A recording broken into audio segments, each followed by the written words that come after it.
So I just wanted to do a quick video about our 2007 Compass Rambler 180. So I've had it for nearly, well, just over a year now. And to be honest, it's an absolute little gem. However, on buying it, we went into it fairly naively. We read all sorts, watched all sorts of YouTube videos of what to look for, all that sort of stuff. So I'm going to go into the damp side of things, which of course is a bit of a swear word when it comes to these things. So when we got it, there was a damp report there which said that basically all the readings are around about anything between 8 and 12, 13, that sort of thing. Anything under 15 is generally considered to be fine. But you walk in and there is no black mould, there is no nasty smells, no nothing. It's absolutely tip-top. You check all the corners, there is nothing, absolutely nothing to worry about at all. Hence the naivety.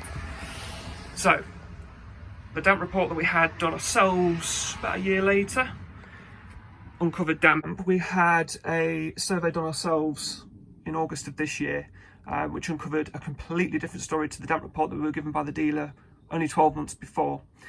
So firstly, we usually use this area here to hold stuff, basically. So we don't tend to look up there. However, had we, we'd see this. That there is the only evidence, visible evidence of damp in the entire van. And of course, that's a problem. That's 82% damp up there.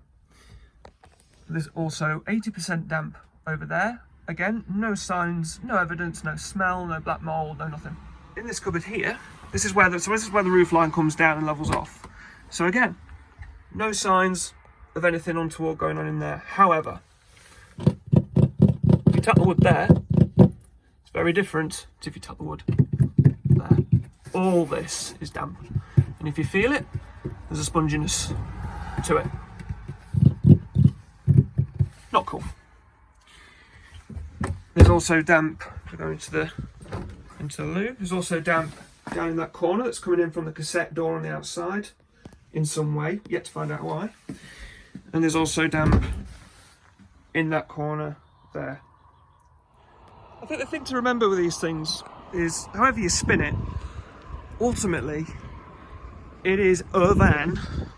So that section there, that section there is literally just a van.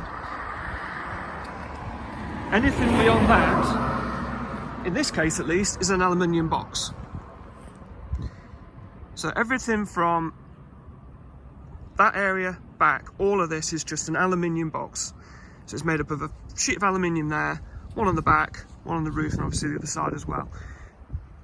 And they are all usually bonded together. So this thing's now 15 years old. And over time, those joins, those seals will start to decay in some way. And when that happens, that's where you get damp. So anywhere where there's a gap in that metal, it could be fiberglass, in this case it's aluminium. So anywhere where they cut out the aluminium for the windows, for the lockers, for the cassette door, for the heating, all of those are potential areas where water can get in. So we need to check everywhere for damp, but they're particularly important, those areas. And in this case, of course, around the wheel arches as well, because that's where we're getting damp. So the repair in our case is literally cutting out pretty much from that cassette door all the way up to there, the overcab, and by the hab door as well. So lessons learnt then.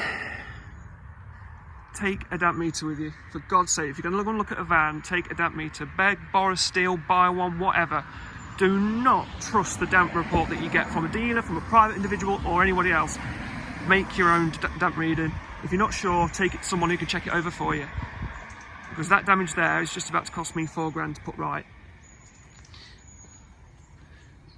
In all fairness, you could probably do it yourself, but on something of this value, something that means so much to us, I'd rather have somebody that knows what they're doing fixing it.